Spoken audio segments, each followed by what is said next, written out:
Nous allons aujourd'hui nous intéresser au fait divers qui a inspiré le film Silenced.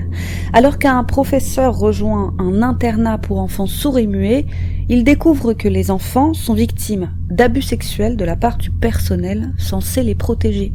Copinage, corruption et lois arriérées sont au menu du jour.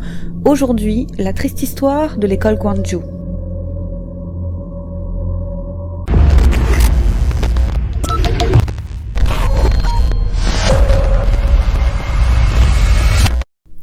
Nous postons 2 faits divers inédits chaque semaine. Généralement, nous choisissons des cas qui n'ont jamais été traités en français, alors abonnez-vous à la chaîne pour n'en manquer aucun.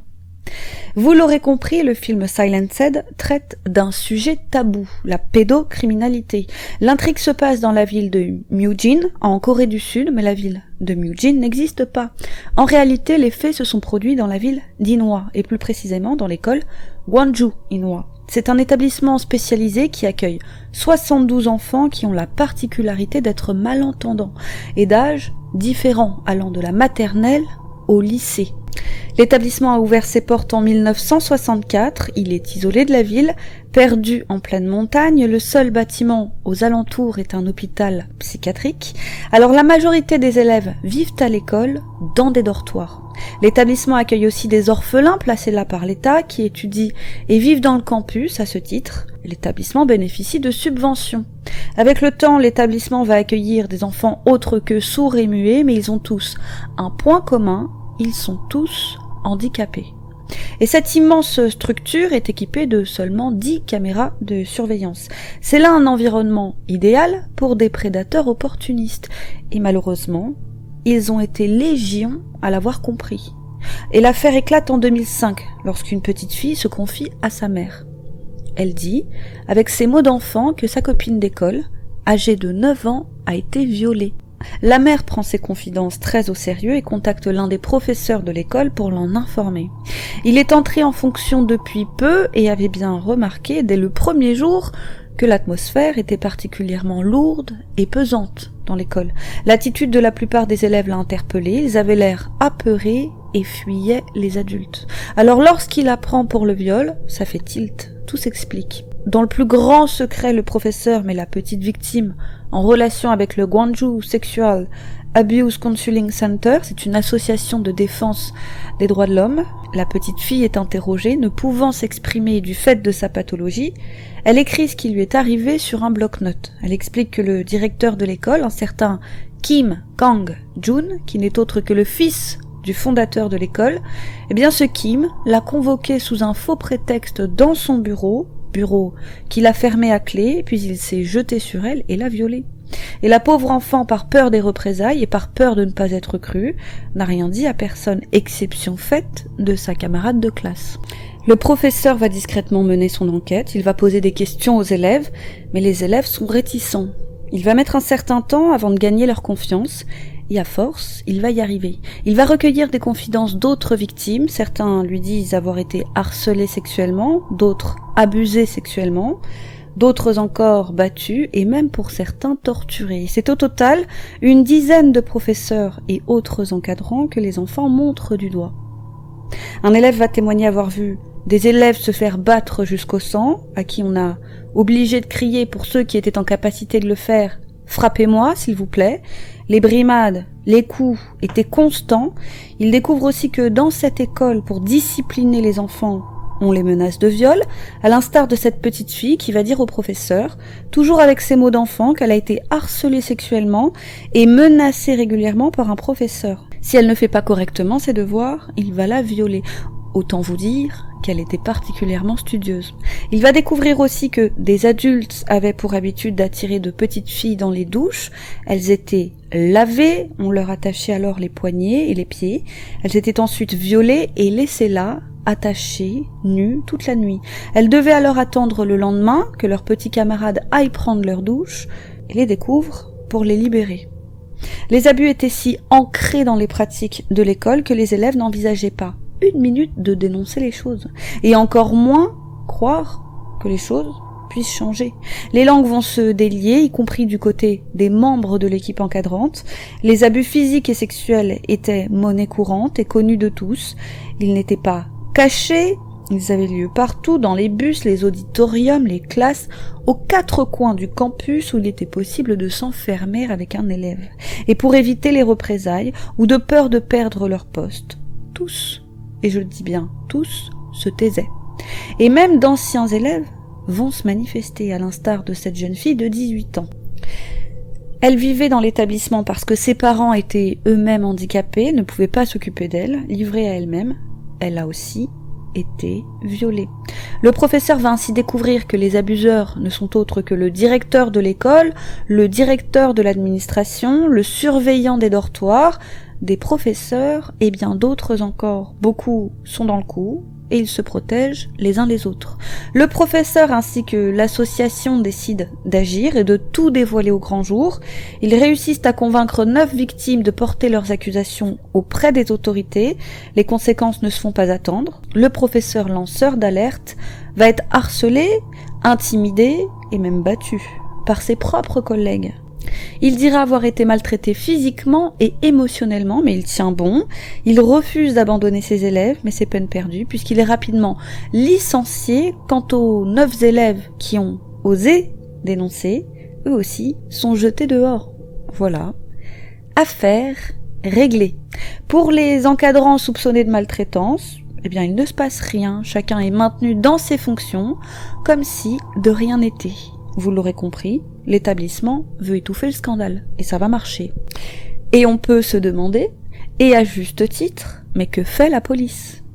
Eh bien rien, bien que prévenu, la police ne va pas lever le petit doigt pendant 4 mois, il ne va rien se passer. Des parents d'élèves, d'anciens élèves, ulcérés face à autant de clémence, ont organisé un sit-up devant les bureaux du conseil scolaire de la ville pour demander justice. Des mois durant, mais rien à faire, personne ne les écoute. Mais tout ce barnum finit tout de même par attirer l'attention d'une petite chaîne de télévision nationale. Les 9 élèves acceptent des entrevues avec des journalistes et leurs témoignages glaçants sont alors retransmis à la télévision. Et si la nouvelle passe encore relativement inaperçue, elle a tout de même le mérite d'attirer l'attention des autorités qui, probablement par peur du scandale, du fait de leur inactivité, se décident enfin à ouvrir une enquête. Bien que 10 professeurs soient suspectés d'abus, faute de preuves, seulement 6 d'entre eux vont être arrêtés et placés en garde à vue. On retrouve entre autres le directeur, Kim, de 58 ans, le surveillant des dortoirs, Lee, qui a 36 ans, un professeur, Monsieur Park, 60 ans, et j'en passe. Et alors que 4 vont être écroués, 2 vont être libérés sur le champ, car les faits qui leur sont reprochés sont prescrits. À l'époque, les délais de prescription en cas d'abus sexuels sur les enfants étaient très courts, donc pas vu, pas pris. Et les 2 réintègrent même sur le champ l'établissement. Et lors des procès, les sentences vont être de 5 ans de prison pour le directeur, plusieurs années également de prison pour les autres, mais ils vont tous faire appel et les verdicts vont être, cette fois, infiniment et étonnamment plus cléments. Les 5 ans de prison ferme du directeur en première instance vont se transformer en 3 ans de prison avec sursis, ainsi qu'il y a une amende de 3 millions de won. À savoir tout de même qu'à l'issue de l'enquête, c'est 6 fillettes finalement qui se sont plaints d'avoir été violées par Monsieur Kim. Alors repartir libre après avoir violé 6 enfants, c'est un peu gros, sans compter que les autres reçoivent des peines du même acabit. Seul un prédateur aura une condamnation à de la prison ferme et il sera libéré après 10 mois d'incarcération. Et cette clémence est en réalité très facilement explicable. C'est l'application tacite de ce que les Coréens appellent le Jeon Gwan Yeou. Pour faire simple, en appel, la plupart des bourreaux dans cette affaire ont été représentés par d'anciens juges, désormais devenus avocats, comme ça arrive souvent dans le pays. Et il est d'usage que ces anciens juges reçoivent un traitement de faveur de leurs anciens collègues encore titulaires dans les affaires qu'ils défendent. Et il est d'usage que ces anciens juges reçoivent un traitement de faveur de la part de leurs anciens collègues encore titulaires dans les affaires qu'ils défendent, bien sûr. Et très souvent, autant que faire se peut, les décisions sont rendues en faveur de leurs ex-collègues. En souvenir du bon vieux temps si on peut dire les choses ainsi. Les Coréens appellent ça le privilège de l'ancien poste. Donc pour résumer, les bourreaux ont des avocats qui avant étaient juges et qui vont être favorisés par leurs anciens collègues, les juges en charge de l'affaire. Voilà comment de sombres pédocriminels se sont retrouvés avantagés grâce au privilège de l'ancien poste de leurs avocats. Sans compter le fait que 4 des 6 personnes initialement accusées sont autorisées à réintégrer l'école à l'issue de leur procès. C'est le cas du directeur Kim, alors même qu'il a été accusé d'avoir violé ou agressé sexuellement 6 élèves malentendants, âgés de 7 à 20 ans pendant la période de 2000 à 2004. Voilà, encore une fois, affaire classée, circulée, il n'y a rien à voir. Une manifestation d'étudiants et de parents d'élèves a bien eu lieu devant le tribunal en guise de contestation, mais ça ne sert pas à grand chose. Et l'école continue de recevoir les subventions de l'État qui continuent à leur envoyer des orphelins. Alors en guise de maigres représailles, des élèves vont s'engouffrer dans le bureau de Monsieur Kim, le directeur violeur toujours en action, pour lui jeter de la farine et des œufs au visage. Une bien maigre consolation pour les enfants, qui seront d'ailleurs poursuivis en justice par Monsieur Kim. Et les choses vont reprendre leur cours normal. Après s'être débarrassés des perturbateurs, à savoir le professeur et les petites victimes, eh bien la direction de l'école et les autorités pensent enfin l'affaire réglée. Mais ça va être tout le contraire qui va se passer grâce à une femme, Gong Ji-young, une romancière. Elle va écrire un livre directement inspiré de ce fait divers, sorti en 2009. Le karma, cette même année, va s'occuper du directeur Kim, qui va mourir d'un cancer fulgurant du pancréas. À noter qu'il meurt, certes, mais en homme libre, tout de même. L'année suivante, en 2010, une agression sexuelle va de nouveau se produire à l'école Gwangju Inhwa. Rien d'étonnant quand on sait que la quasi-totalité des bourreaux y étaient toujours en activité. Mais le gouvernement a refusé cette fois d'enquêter, glissant rapidement l'affaire sous un tapis. Et moins de 2 ans après la sortie du livre de Gong Ji-young, il sera adapté au cinéma dans le film Dogani, autrement appelé Silenced. Le film sort dans les salles en 2011 et c'est un succès tonitruant. Il a attiré plus de 4,7 millions de téléspectateurs, soit 1/10 de la population sud-coréenne. Et le film n'y va pas avec le dos de la cuillère. La première partie est difficile à regarder, elle traite des abus. Quant à la deuxième partie, elle traite de la dénonciation et des procédures judiciaires alors entachées de corruption. Les Sud-Coréens sont littéralement sous le choc. L'immense majorité d'entre eux n'étaient pas au courant de ce qui s'était passé dans cette école, l'affaire ayant tout de même été assez efficacement étouffée pendant plusieurs années. Les Coréens ne comprennent pas comment, après de tels abus, certains bourreaux ont pu réintégrer l'école, et puis la légèreté des peines. On est face à une quasi-impunité des pédocriminels. Les réseaux sociaux s'enflamment, on peut lire des commentaires du type « La Corée est-elle un paradis pour les délinquants sexuels ?» ou encore « J'ai honte de vivre dans un pays sous-développé en matière de crimes sexuels ». Des manifestations sont organisées, le peuple exige une révision de l'affaire et de nouvelles peines, qu'elles soient à la hauteur des faits. Le gouvernement est obligé de prendre la parole, on accuse ses membres d'avoir étouffé l'affaire avec une mascarade judiciaire, mais malheureusement, et comme il ne peut pas y avoir, je cite, de double incrimination selon la loi coréenne, en effet on ne peut pas être condamné plusieurs fois pour un même crime, eh bien les peines, jugées trop légères, ne sont pas modifiables. Et pour se dédouaner de la légèreté de ces peines, c'est là que Jang Jung-hee, le juge à la haute cour de Gwangju, a déclaré que c'est parce que la plupart des victimes avaient abandonné les charges retenues contre les auteurs que les auteurs ont pu s'en tirer à si bon compte. Mais est-ce si étonnant que ça que les victimes se retirent, échaudées par la tournure des événements, par l'inaction de la police, refroidies par autant de corruption et par peur des représailles? Nombre d'enfants avaient jeté l'éponge et abandonné les poursuites.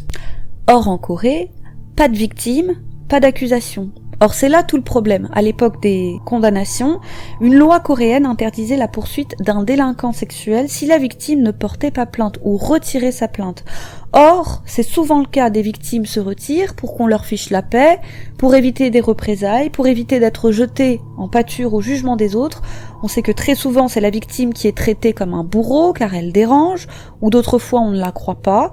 Et cette loi, les Coréens ne la supportent pas. Elle doit changer. Et le peuple va réussir à faire changer cette loi dès l'année suivant la sortie de Silenced, désormais, l'État peut se substituer à la victime et ainsi continuer, malgré tout, les poursuites, comme c'est le cas en France par exemple. Mais ce n'est pas tout. Avec l'exposition de cette affaire, d'anciens élèves et professeurs se sont manifestés, et on se rend vite compte qu'il n'y a pas que de 2000 à 2003 qu'il y a eu des abus, mais en réalité dès l'ouverture de l'établissement, dans les années 60, alors qu'il était dirigé par le père de Monsieur Kim. Un ancien professeur va se manifester, Kim Yeong-il, il a désormais 71 ans, et il va parler de faits qui datent d'octobre 1964, et il va dire « Quand je travaillais à l'école, le directeur de l'école a affamé un orphelin de 7 ans, et il l'a battu à mort. Il a enfermé l'enfant dans une chambre durant des jours, sans lui donner de nourriture. Il ne venait que pour le battre, et le pauvre enfant en est mort. Avec l'aide d'un professeur, le directeur a alors caché le corps dans un sac de pommes de terre, et ils sont partis l'enterrer dans une montagne voisine. » L'année suivante, en 1965, c'est au tour d'une fillette de 6 ans de mourir de la même façon. En guise de punition, elle a été enfermée dans une chambre, privée de nourriture si longtemps qu'elle avait commencé à manger le papier peint. Et une professeure, dans un excès de rage, l'a un jour poussée par la fenêtre. Et la fillette n'a pas survécu. Et rebelote, son corps a été caché dans les montagnes. Horrifié, le professeur avait alors en 1965 poussé la porte du commissariat et rapporté les faits. On a retrouvé dans les archives de la police une trace de cette affaire. Une enquête avait alors été ouverte. Des policiers s'étaient alors déplacés à l'école, mais ils n'avaient trouvé aucune preuve. On ne connaît toujours pas, à ce jour, l'identité de ces 2 enfants.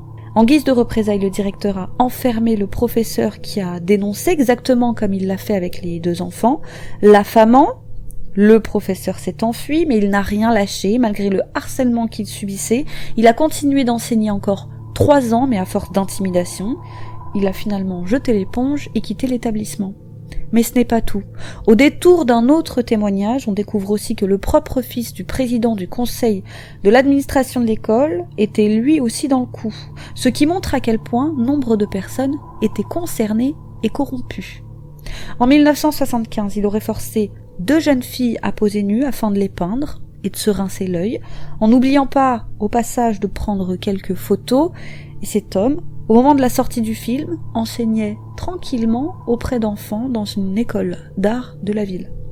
Encore une fois, il est légitime de se poser la question suivante. Combien d'adultes et d'enfants sont réellement impliqués dans cette affaire ? En 50 ans, il a dû s'en passer des choses derrière les portes closes de l'établissement. C'est une véritable troupe de prédateurs qui s'est agglutinée autour de cette école, des surveillants, en passant par des enseignants, des proches de politiques en place. Les prédateurs ont vu en ces enfants malentendants des proies idéales et chacun voulait sa part du gâteau. Établissement qui, soit dit au passage, est toujours ouvert, qui continue d'ailleurs de recevoir d'énormes subventions de la part de l'État, face au tollé national. Peu après la sortie du film, le bureau de l'éducation de Gwangju a en vitesse renvoyé les enseignants qui étaient impliqués dans le scandale. Mais ça ne suffit pas pour les Coréens, qui exigent la fermeture pure et simple de l'établissement, ce qui d'après eux aurait dû être fait depuis longtemps. Ils vont obtenir gain de cause. Seulement 2 mois après la sortie du film, il fermera définitivement ses portes en novembre 2011. C'est ainsi que les 57 élèves restants ont été dispatchés dans les écoles de la région. L'année suivante, c'est cette fois l'ancien administrateur de l'école âgé de 63 ans qui sera condamné. Il prend 12 ans de prison suite à l'agression sexuelle sur un élève de 18 ans en avril 2005. Il est fini le temps des peines ridiculement courtes. Désormais, c'est tout le pays qui a les yeux rivés sur les condamnations. Alors, dans cette affaire, désormais, on met copinage et corruption de côté. Mais les Coréens ne décolèrent pas pour autant. Ils n'oublient pas que 2 des 6 adultes arrêtés suite aux dénonciations sont repartis libres du commissariat. Ils ont donc pu en toute impunité violer des enfants et sortir par la grande porte grâce à la prescription, souvenez-vous. Et d'ailleurs, ce que je ne vous ai pas dit, c'est que 7 victimes ont demandé réparation auprès de l'État, qui ne les a pas protégées, mais prescription. Oui, on a été négligent, a dit l'État, mais prescription, alors circuler, il n'y a rien à voir, encore une fois. Pour les Coréens, les lois en vigueur concernant les abus sur les enfants sont trop laxistes et ne protègent pas assez les victimes, d'où la nécessité de les faire réformer en urgence, et ils vont tellement faire pression que le gouvernement n'aura pas d'autre choix que, encore une fois, de changer la loi. Désormais, et grâce au projet de loi Dogani, qui est le titre coréen du film, il n'y a plus de délai de prescription pour les crimes sexuels concernant les enfants de moins de 13 ans, ainsi que les femmes en situation de handicap. Et désormais, un pédocriminel, dans certains cas, encourt la prison à vie. Voilà, cette histoire aura au moins permis de faire changer la loi, de protéger les générations d'enfants à venir, c'est déjà ça. Il aura tout de même fallu 5 décennies d'enfants sacrifiés. N'hésitez pas à liker la vidéo, si elle vous a plu. Voilà, c'est tout pour le moment. N'hésitez pas à nous rejoindre sur notre Instagram LilaXLilia, à nous soutenir sur notre Tipeee qui se trouve en barre de commentaires. Quant à moi, je vous dis à bientôt sur YouCrime pour une autre triste histoire.